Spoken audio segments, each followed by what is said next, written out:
All right, good afternoon to our guests here in the Harvey Theater at the University of Wisconsin-Stout, along with our guests watching online. I want to offer a warm welcome to the penultimate event of the 2023 Chippewa Valley Book Festival, Brotherless Night, Political Fiction of the Recent Past. In the next hour, you're going to hear the exceptionally talented V.V. Ganeshananthan discuss the research process that allowed her to create the vivid, historically and geographically accurate setting of her novel, Brotherless Night. And we'll take questions at the end from the audience here as well as the audience online. So those of you who are online, if you have questions as we go through the presentation, you're welcome to put those into the chat. We'll get to those at the end of the presentation. As we begin today, I want to acknowledge the contributors who helped make this event possible. Of course, the hard work of everyone involved in the Chippewa Valley Book Festival must be recognized, as well as the support of the festival sponsors, whom you'll find listed on the festival's website. Thank you also to UW-Stout, Dean Maria Alm, and the College of Arts and Human Sciences for their sponsorship. Thanks to the Department of English, Philosophy, and Communication Studies and its Literature Committee. And a big thank you to Nick Danger and Mike Wood from UW-Stout's Learning Technology Services, who are bringing you the live stream. Special thanks to my colleague, Dr. Lopa Basu, for bringing this stunning novel to our attention and for everything she did to bring this fantastic author to the festival. With that, I'm happy to ask Dr. Basu to take the mic. Lopa? Can you all hear me? Thank you. Thank you all for being here. It's my great pleasure to welcome V.V. Sugi Ganeshananthan to UW-Stout as part of the Chippewa Valley Book Festival. It's an honor to introduce her to you.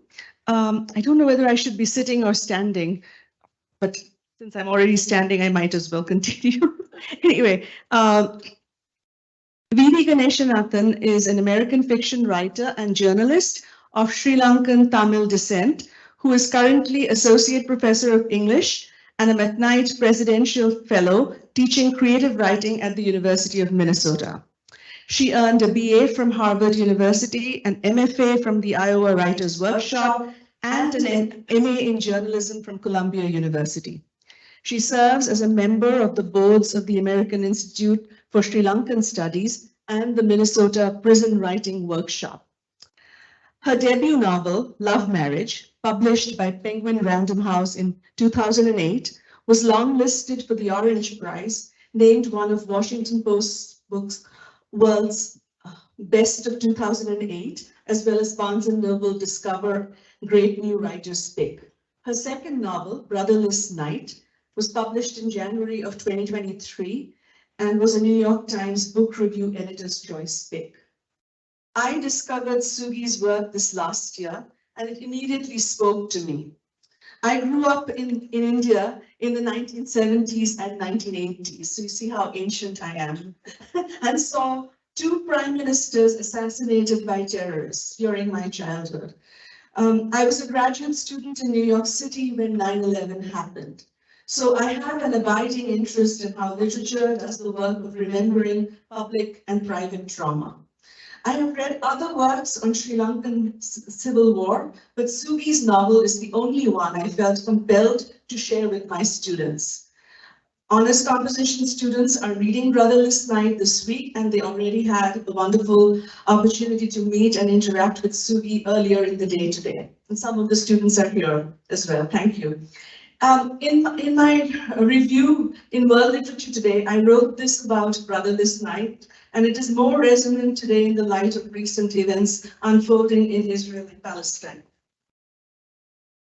No party in the Sri Lankan civil war escapes her scathing moral scrutiny, and the result is a novel that is luminous and deeply affecting in its representation of this traumatic past. The novel makes the implicit claim that this conflict should not be thrust to oblivion because it happened in a small country in the global south.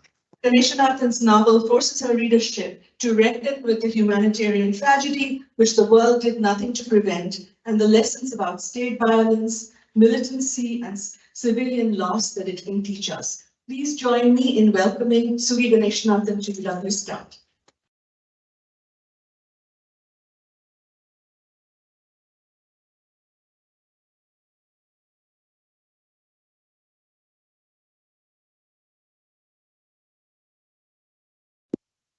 Thank you so much for having me here, for that generous welcome, that generous introduction. It was a great pleasure to meet some of Dr. Basu's students earlier today. This is my first time here, and I guess by here I mean specifically Stout. And so, yeah, it's been a privilege to be in conversation with some members of your community, and I'm looking forward to this conversation and your questions. So I'm Ganeshananthan, and as Dr. Basu said, I go by Suhi, so I hope you'll feel free to call me Suhi. And I wanted to start by providing a little bit of background about Sri Lanka and some of the reasons that I write about it. So Sri Lanka is a small island country that is about 25 miles off the southern tip of India. And it was colonized by the Dutch, the Portuguese, and finally the British. It became an independent country in 1948, and the majority ethnic population there is Sinhalese, and there are minority communities, multiple minority communities, multiple ethnic Tamil communities, a population that identifies as Muslim that is primarily Tamil speaking, and also Eurasian populations, and also an indigenous population. So it's a very complex country with a lot of distinct communities that all have rich history, and frankly, history that I can't do justice to in an explanation like this, which is one of the things that I interrogate in the novel. Sri Lanka has a population of about 20 million people, and the state religion is Buddhism, but there are significant Christian, Catholic, Muslim, Hindu populations. And since its independence in 1948, there have been repeated instances of ethnic and communal violence. And I write primarily, but not exclusively, about the Sri Lankan Civil War, which beginning is generally marked as 1983, and its conclusion was in 2009. So Brotherless Night begins with a woman in the first person. It's told in the first person. It begins with a woman recalling her teenage years at the beginning of the war, or right before it begins. And in 1981, as this tension is rising, she is hoping to get into medical school. She is in high school and she's studying very hard, trying to get into medical school to follow in the footsteps of her grandfather. And in that ambition, she would be following in the footsteps of not only her grandfather, but also her eldest brother. She would be sort of working in parallel with the boy down the street. And she comes from a community where medicine is considered a very desirable profession, and also, I think, an honorable one. So she is coming to it with this point of view, and she is telling the story in Brotherless Night from the vantage point of living in New York in 2009. So it's told in deep retrospection, a deep retrospective point of view. So why do I write about this? My parents, as Dr. Basu said, are Sri Lankan Tamils. I was born and raised in the United States. And as someone who is a minority, both in Sri Lanka and here, come to that with a certain strange level of authority. And so as a diasporic person, sometimes when I enter a room where there are, for example, no other Sri Lankans, I immediately become the spokesperson and the authority figure. I could say anything. I could say anything up here. It gets streamed on the internet. And who would check me? Who would say if I were wrong?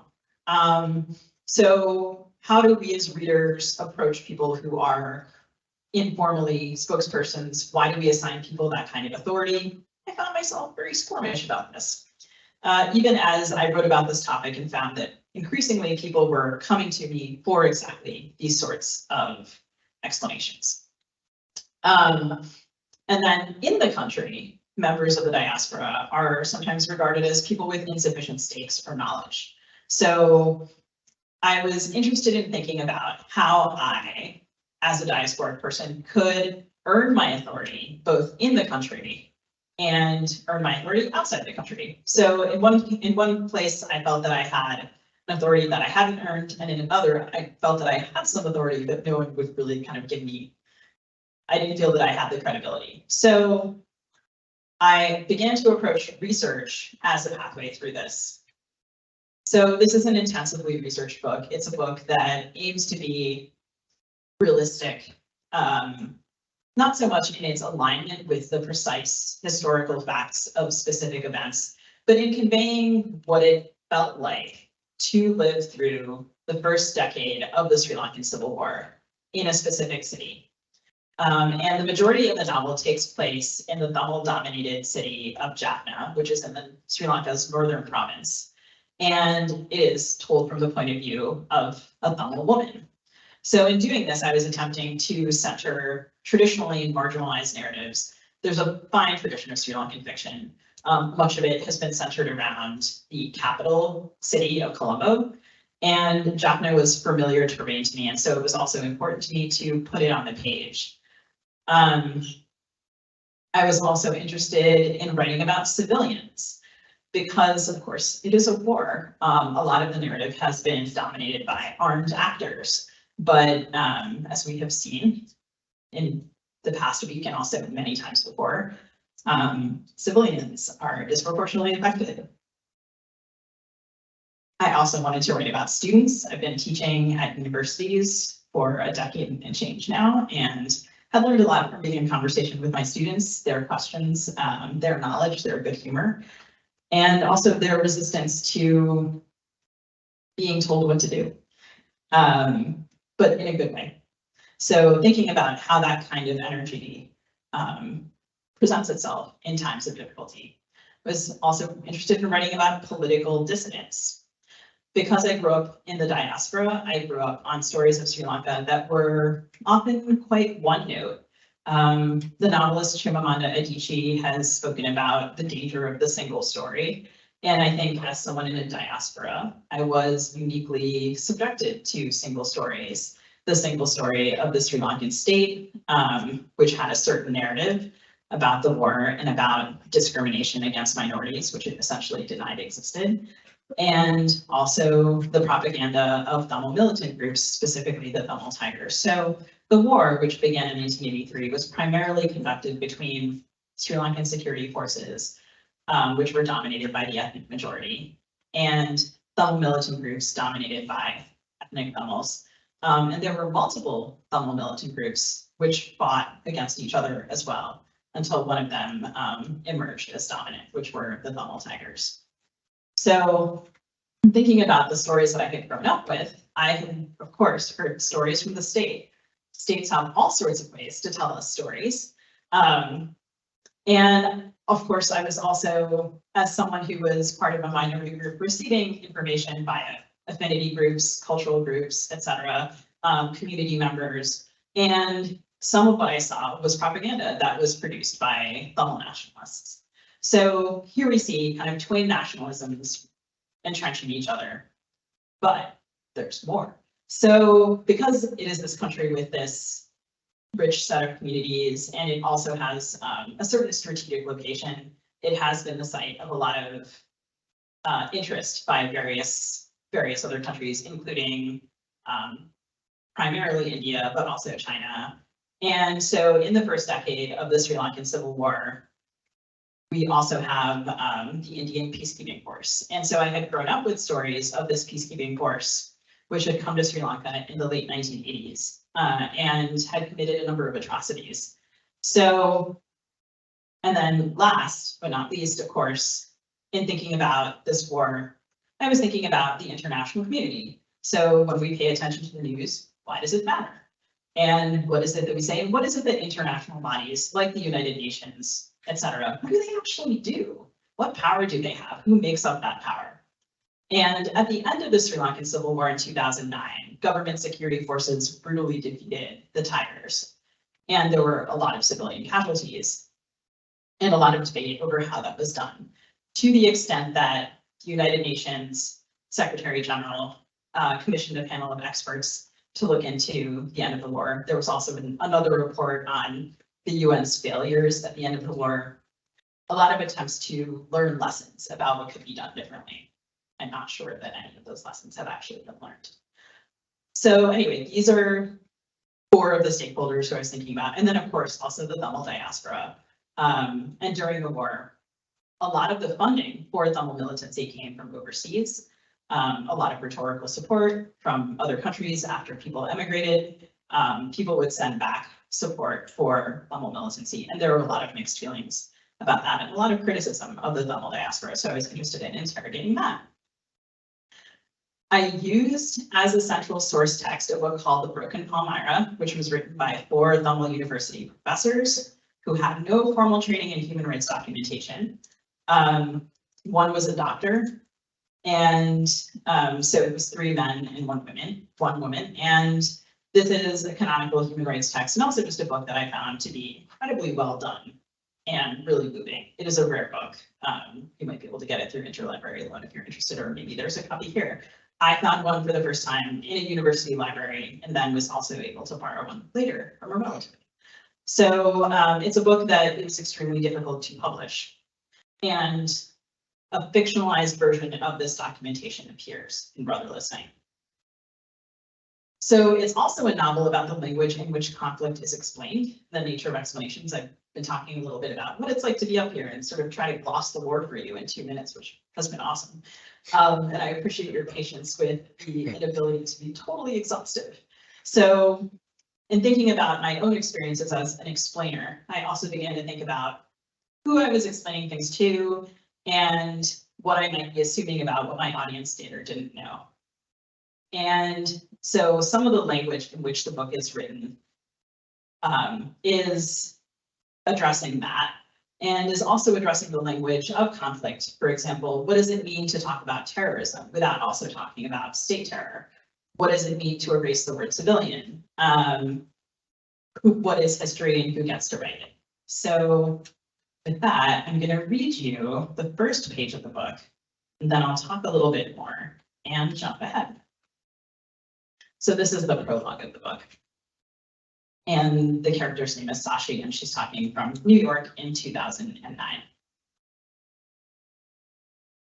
I recently sent a letter to a terrorist I used to know. He lives near me, here in New York City. And when I opened the envelope and slid in the note that said, "I would like to come and see you," I thought of how much he had always required of me and how little I had ever asked of him. Even when I was growing up in Sri Lanka, before I had ever heard the word terrorist, I knew that if a certain kind of person wanted something done, I should comply without asking too many questions. I met a lot of these sorts of people when I was younger, because I used to be what you would call a terrorist myself. We were civilians first. You must understand that word terrorist is too simple for the history we have lived, too simple for me, too simple even for this man. How could one word be enough? But I am going to say it anyway, because it is the language you know, and it will help you to understand who we were, what we were called, and who we have truly become. We begin with this word, but I promise that you will come to see that it cannot contain everything that has happened. Someday the story will begin with the word civilian, the word home. And while I am no longer the version of myself who met with terrorists every day, I also want you to understand that when I was that woman, when 2 terrorists encountered each other in my world, what they said first was simply hello, like any 2 people you might know or love. So that's the prologue of the book. It's, as you can tell, a provocation of sorts. And it is a little bit of a promise that one of the things the book will seek to do is explode the terms by which you understand conflict. And it was also important to me to think about, in particular, because this group was strongly represented in University Teachers for Human Rights Jaffna, in particular, the risks assumed by Tamil dissidents who were critics of the Tigers. And so a lot of the story is also about people who are wrestling with their position vis-a-vis these Tamil militant groups. And Sashi is, the main character, is one of 5 children. So she's got 4 brothers. When I first wrote her family, all 4 of them died. So spoiler alert, that's not what happens now. But that was how she ended up with 4 brothers. I was working on a chapter and all of a sudden, I don't know, I typed and she had 4 brothers and I was like, oh, good news, good news. I mean, this is one of the lively and interesting things about writing fiction is actually not knowing what happens next. So, of course, also by centering the conflict or centering the narration rather in a woman, one of the things that I was seeking to do was to illuminate narratives where women were at the center. But I did also want to reach for moments when women might not be present or might be present in a different way, but I was writing a first person story. So how was I to do that? So I was trying to develop a first person narration that also addressed the flexibility with which we tell stories as communities. My first book kind of does this occasionally in the form of gossip or anecdote. So Sashi, in retrospect, is talking about a political rally that she doesn't get to go to. She's at home with her mother. She's making her youngest brother a birthday cake. She kind of wants to go, but she watches all of the men in her family and the boy next door walk away and go to this political rally without her. And then she hears about it later, has to kind of reconstruct it, but eventually, is able to assume a kind of authority in telling this story too. So I wanted to read a little bit of this section to you, which is a political rally where some violence breaks out and it ultimately leads to the destruction of some community property. Appa and my brothers set out for the rally shortly before noon the next day. My oldest brother, Niranjan, bid us a calm goodbye, but his mouth tightened as he looked over Thailand, Seelan, and Aaron. These are her other 3 brothers. Despite that, or perhaps because of it, I wanted to go. From my place on the veranda, I saw Kay leave his house to join them. And Kay is the boy next door. I opened my mouth to call after them, but they didn't hear me, and none of them looked back. The hall, which was almost in Jaffna Town proper, barely contained the people who had come, old men and young men, and a few young women spilled out onto the edges of each hallway and entrance, craning their necks to see the speakers. Just beyond them, at the edge of the crowd, and also at the edge of the stage stood several policemen. Just beyond that, a gunman from one of the Tamil militant groups lurked. Perhaps there was more than one. Because my brothers went without me, I can only tell you what I heard over the years. He was from the LTTE or TELO or plot. The groups had not yet begun to murder each other, so the person telling me the story did not mention which one, only that the militants wanted to make clear their dominance over the politicians. The gunmen stood and waited as the first speaker offered a long and tiresome introduction, and the crowd fidgeted, shifting from foot to foot, looking at their watches, muttering to each other, and trading judgments on his performance. The speaker, sweating profusely and wiping his forehead with a handkerchief, introduced another man, who introduced another man, who introduced the chief guest. No one in my family who tells this story remembers who this prominent politician was either. As this so important person began speaking, the gunman lifted his weapon, considered his life, and fired. At least that is how I imagine it, as I have imagined so much violence in the years since I lived inside it. Am I imagining or am I remembering? I no longer know. But I want to imagine that the gunman considered his life as I have considered mine. Before it found its target, his bullet whizzed close to the ear of the woman standing next to him. She clutched her fingers to the side of her head and fell to the floor. Her scream, like a stone thrown into the ocean, rippled forward, outward.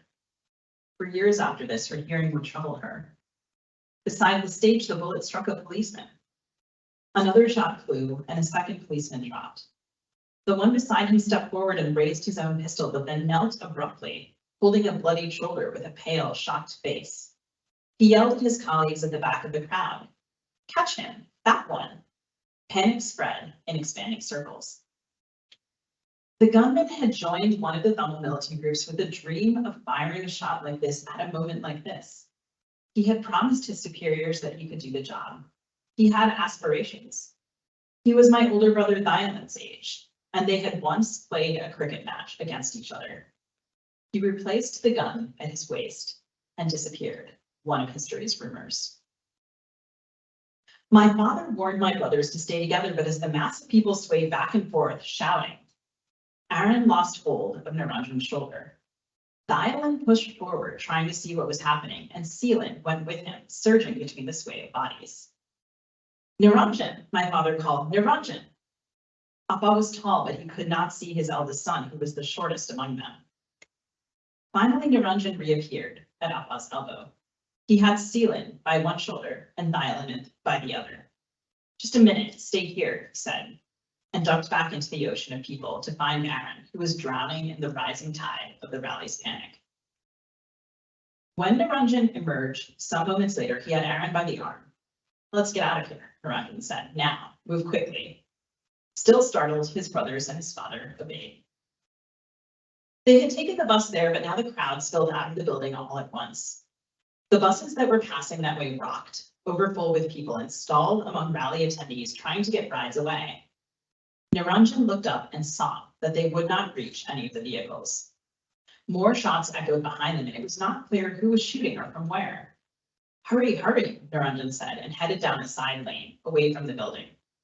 He was almost running. Stay with Appa, he said over his shoulder to Thailand, and Thailand nodded. My father, who was getting older, couldn't move as fast as them anymore. Thailand took Appa's arm. Where's Kay? Aaron said. What? Thailand said. Where is Kay? Where is he? Seelan said more urgently. And then they realized that none of them knew. I'll go back, Niranjan said. Wait here for me. No, said Seelan, about to volunteer.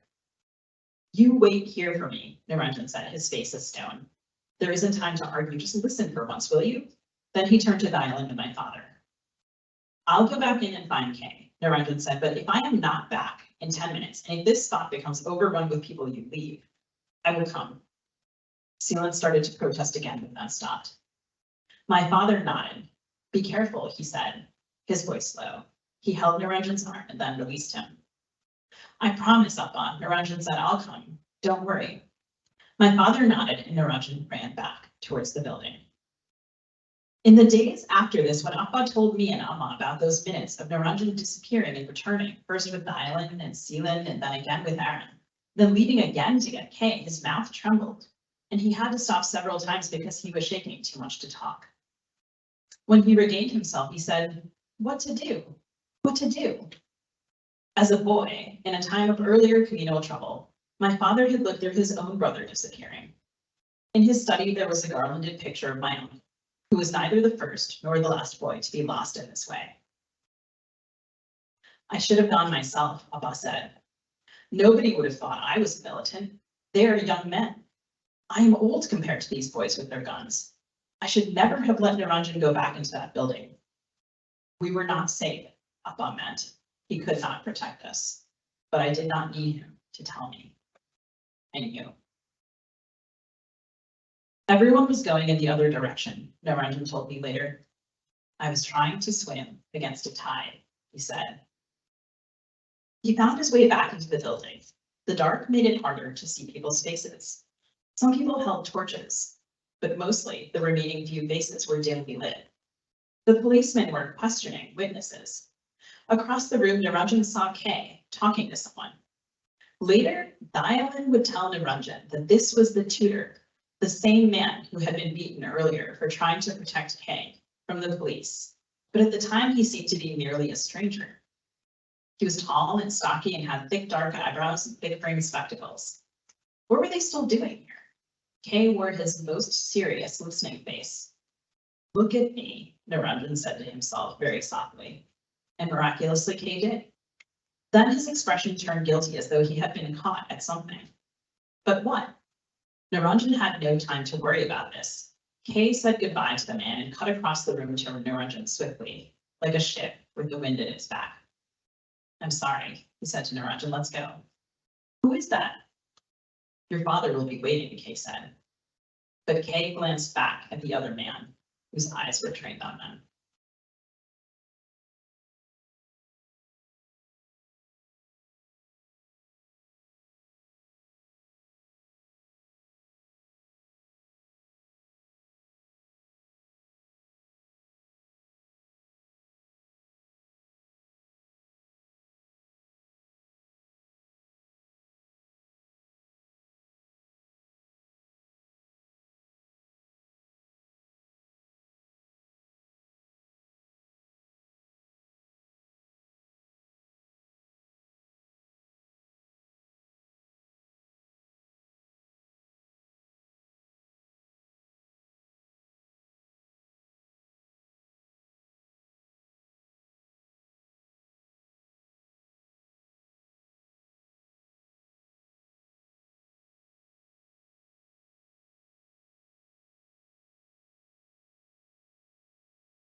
the Jaffna Market, where I had done errands for my mother since my childhood. I was not there, and for that I did my pens, imagining it. I had company in the dream too. All of us left behind spent the days that followed reconstructing the events obsessively until we felt so certain of some details it was as though we had lived them. Eventually, the 6 men of our lane, now 2 parties, found buses back to our village. At the windows, they could see a parade of people and animals commingled in their respective businesses. My father's bus passed 3 dour working elephants in their chains, 4 men beating a boy, and a swarm of policemen, Sinhalese men carrying sticks. Thailand looked away. The boy being beaten was about his age. Through the open windows, he could hear the vicious fighting sound of flesh stinging flesh. Underneath that, there was the chaotic and uncanny noise of a place emptying of one set of people and filling with another. Those who could manage it had fled the roads, overrun by the so-called authorities, bringing so-called order, while others pressed on in the other direction, Jaffna proper. In that direction, beyond the 6 of them coming home to my mother and me, an Aaron's forgotten birthday dinner, the dark scent of burnt wood clogged the air at Jaffna Market. I loved the market and often chose to help my mother by going there. I could have drawn a map of it as it stood before it burned. I knew where to find everything. The tiny packets of curry leaves, the yellow-green snake gourds, eggplants, green beans, hot chilies, toasted cashews, the ground pockmarked with beetle leaf. The beetle itself, the king coconuts halved with spoons carved from their shells, the neat rows of uncracked eggs, the dark canisters of gingerly and coconut oil, the bloody halal meats, the barrels of brown rice, red rice, white rice, lentils, curry powder, and flour. The men yelling "Vade, vade, vade" as they hawked snacks. The beggar who collected coins and scraps of food by a well in a filched metal cup. The rioting and rampaging by the police lasted for days. After the first hectic hours, as the news of the market burning spread, some people stayed indoors. No, my mother said firmly when my brothers looked at the windows. 4 people were yanked from their houses and slain for no reason, and news of their deaths leapt fences to our ears. From my bed, I could hear my father pacing in his study. Grimly, my mother served us birthday cake. When we tried to sing to Aaron, my youngest brother, old too soon, he held up his hand for us to stop. The Sinhalese policemen burned our library last. Mercifully, we did not see it. We did not see the white walls blacken and fall into each other like so many dominoes. When Kay snuck out of his house and down the road to tell us what he had heard, from whom and how, we were too stunned to ask. Thailand went into his room and shut the door and did not come out for many hours. I sat in our courtyard, staring up into its cup of sunlight. They had torched the elegant palace of white rooms where we had studied. Its clean and well-lit shelves, the rare book section, the beautifully lettered palm leaf manuscripts. 90,000 volumes gone, some of them original and single copies. Our past, but also, oh, the beautiful wooden tables where I had turned the pages of my textbooks and my brother's textbooks.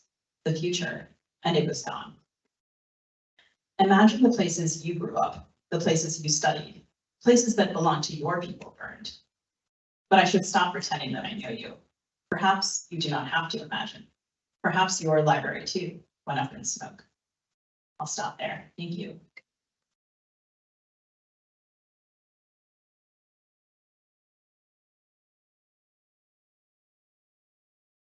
Thank you, Sophie. I should ask everyone to silence their phones. Maybe it's my own that's ringing, but that was part of the script which I forgot to read in the beginning. So we have time for questions. I was asked to prepare some questions to ask Sophie, but I'm not going to ask them all. I will turn it over to some of you to ask questions. And Kevin is monitoring the chat, the live stream. And if there are questions there, we'll take them. But I'll begin with a couple and then turn it over to the floor. So, this passage that you read to us shows us the kind of the transformative moment where it's the beginning of the militancy. But before that, there were a number of political parties who were trying nonviolence. They were influenced by Gandhi, and they were trying civil disobedience. That didn't work. 30 years or 25 years of the Civil War and militancy did not work. So what is the solution for these ongoing struggles for justice? I see you decided to start with a softball. I have to go. Well, I'm sure it won't surprise you, no profound answer here. I mean, I think this was one of the questions that I wrote the book to try to think about, and I don't necessarily have a tidy conclusion. I think thinking about how civil society responds to events like this is important, and our ability to do this has getting changed as technology and community has changed, evolved, etc. I was talking to the students earlier today about, there's a chapter in this book that is about a women's march where a lot of mothers organized to get the government to release their sons who have been detained on suspicion of being Tamil militants, and basically an entire village has been detained, an entire village of sons. And these women organized this march. This chapter is based on research. These women organize without cell phones. They don't WhatsApp each other about who's going to come to the protest and how. They kind of do it in an old-fashioned shoe leather kind of way and go knock on each other's doors and rely on their friends to bring people, and it's word of mouth. So what are the tools that we have to go back to, the conversational tools that we've always had and maybe need to rebuild a little bit to think about, the conversations that we have that, I think some space for messier conversation has been lost. And now we have the app formerly known as Twitter, which is not great these days as a space for intelligent conversation. So if we're not having those conversations online, where are we having them? What kind of space are we making for that? Is it a priority or is it not? I don't know if that's a great answer, but I think it's the one that I have, because I think that civil society has some role in holding armed actors, whether they are states or not, accountable and to be accountable to each other. Thank you. I know that was a hard question, but the next one that I'm going to ask and then, turn it over to the audience is maybe something that you'd like to answer more. It's about feminism, which I know is something very important to you, and it is foregrounded in the novel, kind of in opposition to the hyper-masculine cult of the militant. Does feminism have a role in post-war efforts, in peace, in reconciliation, and in the writing of history?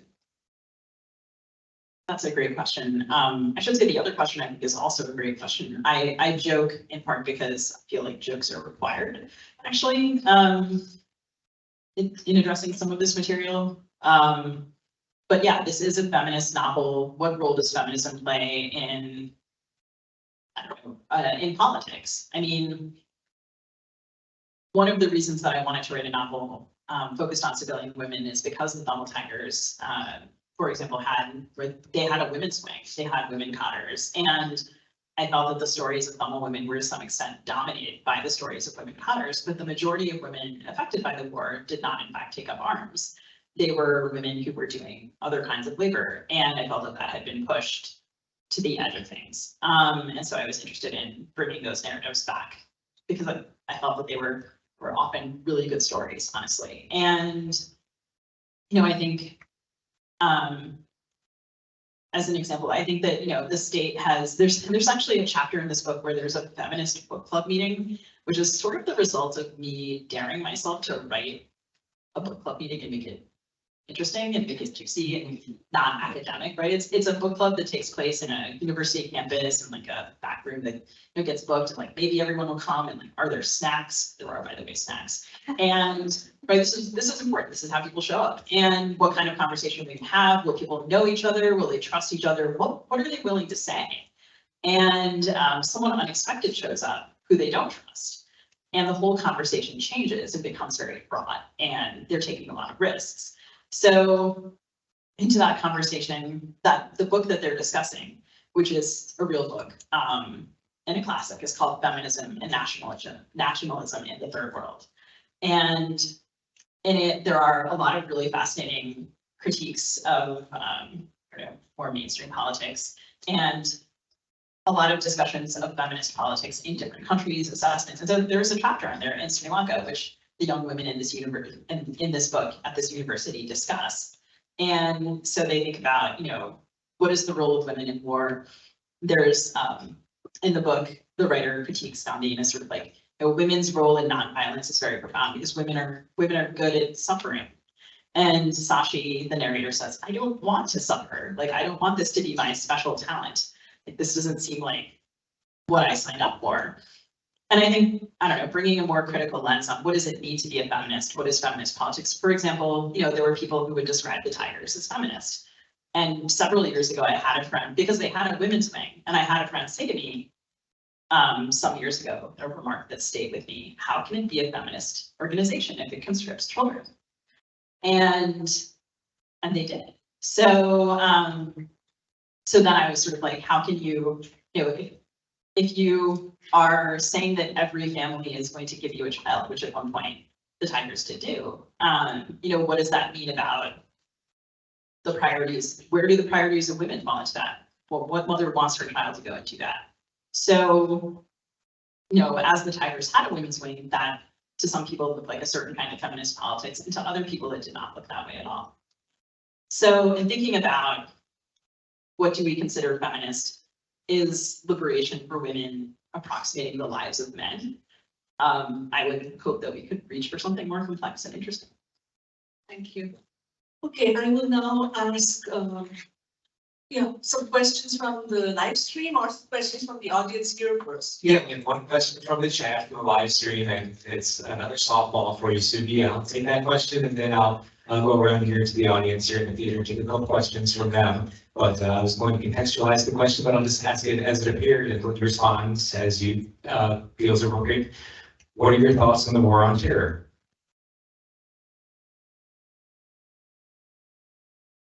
What are my thoughts on the war on terror? So I started writing this book in 2004, which means that that first page was very much a post 9/11 page in some regard. And I think in the wake of 9/11, we saw all sorts of horrific things, all sorts of impacts on the lives of civilians abroad, and a rise in Islamophobia here, categories of discrimination that had not previously existed, people perceived to be Muslim, for example.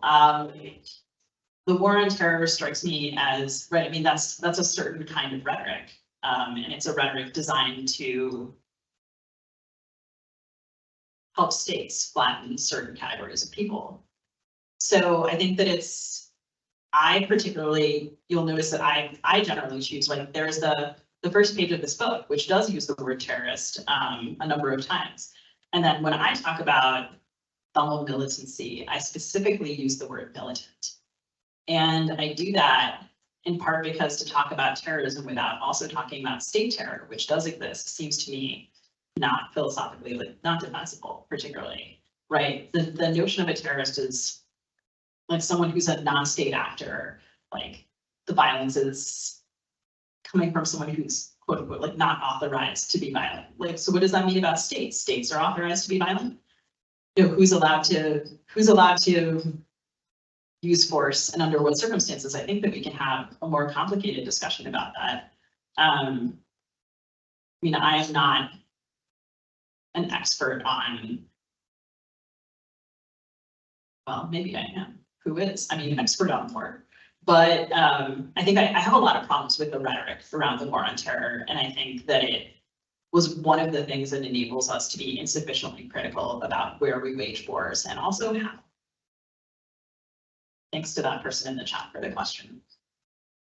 Thank you. Do we have a question here from the audience in the theater? If you have a question, just raise your hand, I'll bring the mic and make sure you ask your question to the mic so the folks online can hear. Thanks.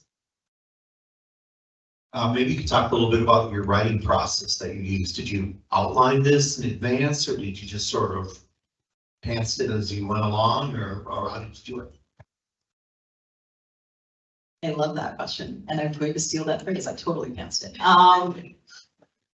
I was telling the students earlier today, I think that it's really hard to be interested in a novel if you know, if you're the writer and you're writing a first draft and you know what the end is, then you're a little bit like, I don't need to write that. So, you know, I had to write the novel for a variety of reasons. One of them was to see which brothers made it through, and how, and of course, how Sashi makes it through. So I did not outline it. What I did was research it for a really long time in a really messy way, write it non-chronologically, chuck several hundred pages out, and then rewrite it chronologically. So it took 18 years. And I put it down a lot between then and worked on other projects, finished my first novel, wrote some short stories and some essays, taught different kinds of classes with an aim to reading things that I thought would be helpful. I interviewed a lot of people and read a lot of books. I showed drafts to a lot of people I considered experts in these subjects and got great feedback, sometimes really hilarious critiques from them. Like, you couldn't possibly put this in the book, please don't. And I was grateful for both their intense engagement and also their really blunt feedback. So I have been very lucky all along to have a strong community of readers who know what I'm trying to prioritize and help me to get it right. So I should be so lucky as to have this with my next project. Thanks for the question. Is there another question from the House? Thank you, gentlemen.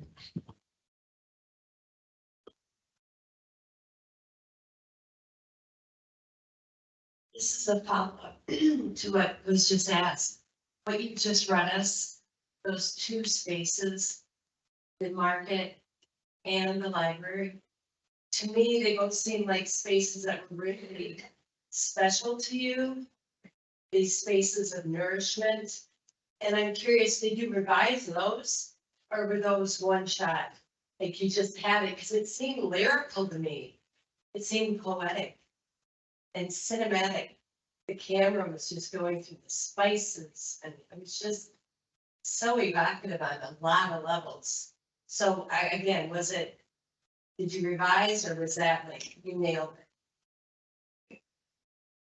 I would like to pretend that I'm the Simone Biles of prose, but I'm not. Thank you very much for the generosity of that reading question. For what it's worth, as I was reading that, I was editing it slightly.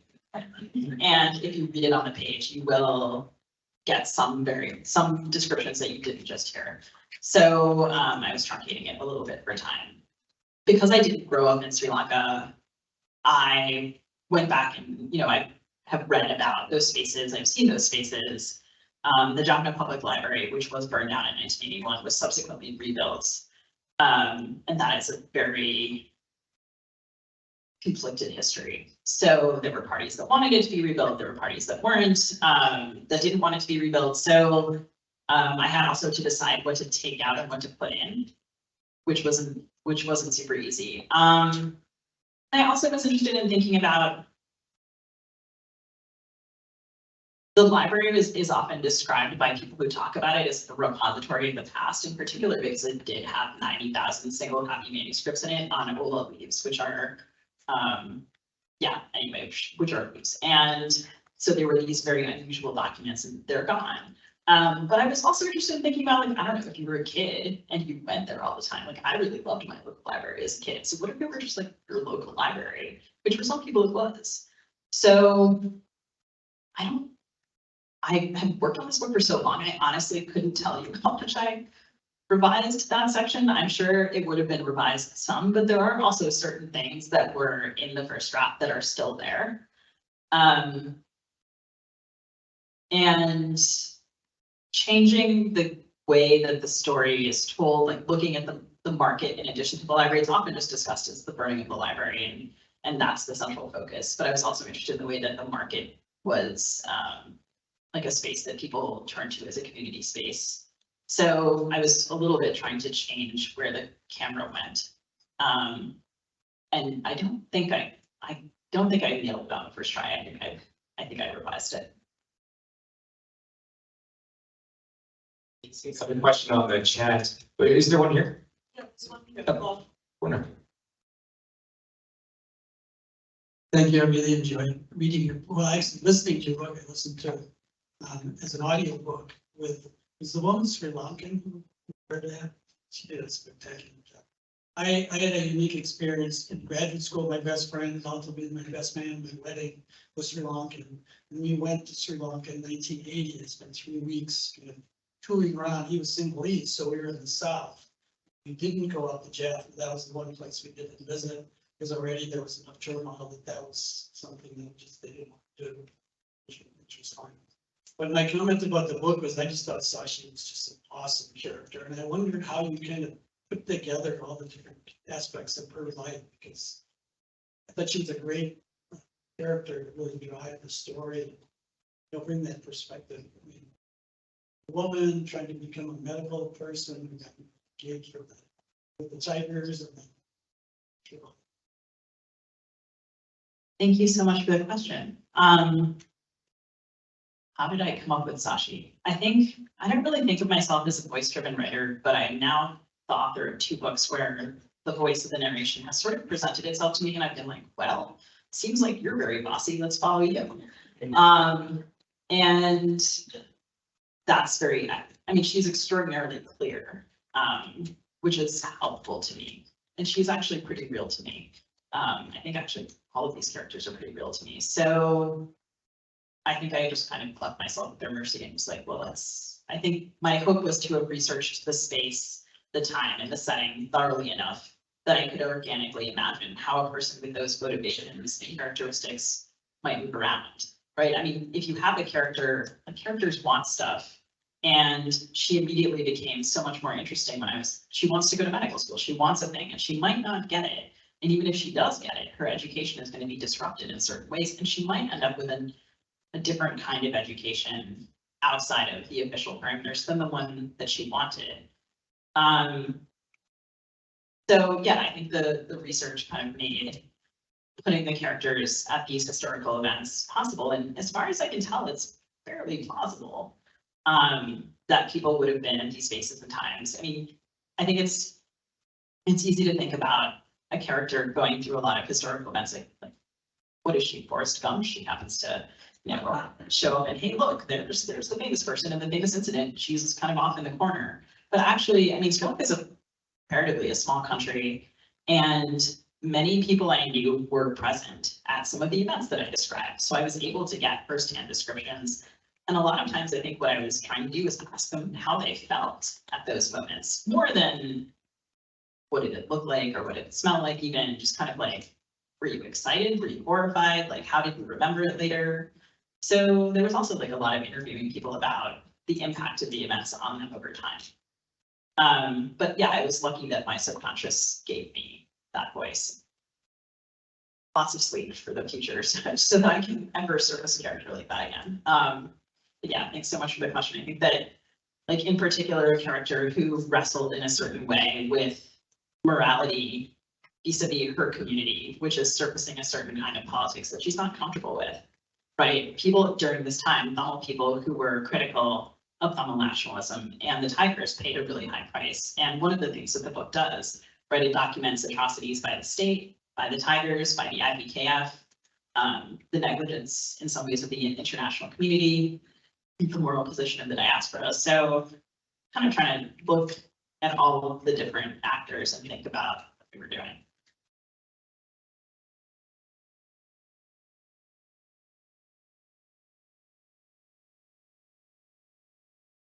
You know, present day Sri Lanka, how things are going, is there tolerance peace between the Tamils and the Sinhalese and, you know, all those different groups?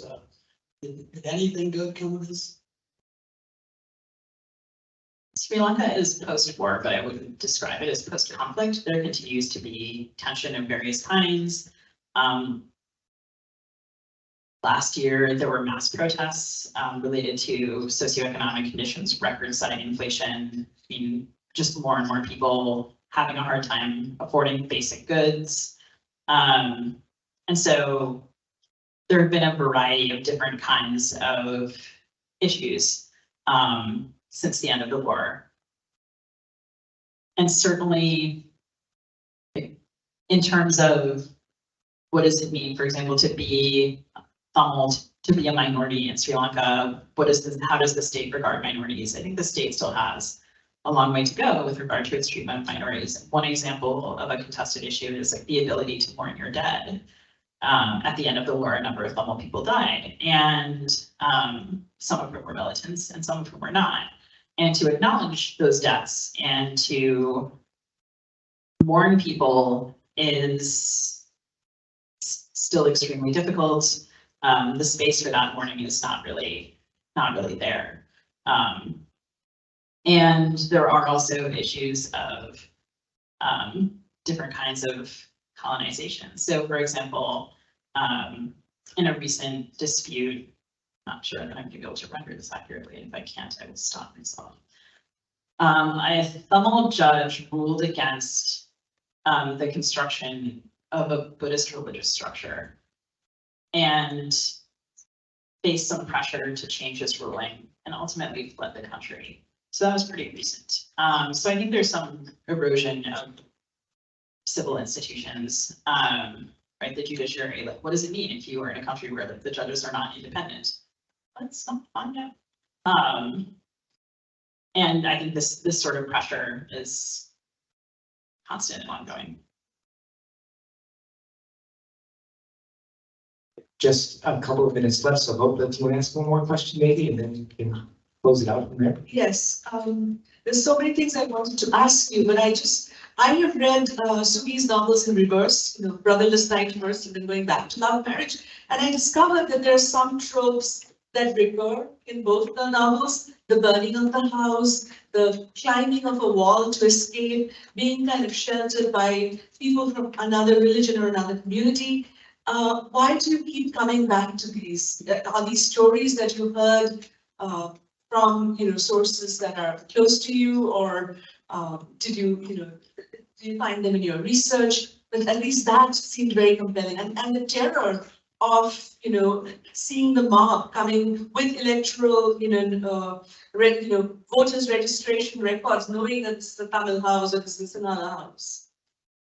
Sure, just to provide a little bit more context. In 1983, there were anti-Tamil pogroms that were in the capital, Colombo, and also there were kind of echoes of it all over the country. And as I mentioned, there was a longer history of ethnic tension. The proximate cause of these riots was that Tamil militants ambushed and killed some Sinhalese soldiers, and their bodies were brought back to Colombo into kind of an environment of inflamed communal tension, and subsequently state-aligned Sinhalese mobs, which had voter registration rules which identified people by ethnicity. They began to go to Tamil homes and businesses to attack people and to destroy property.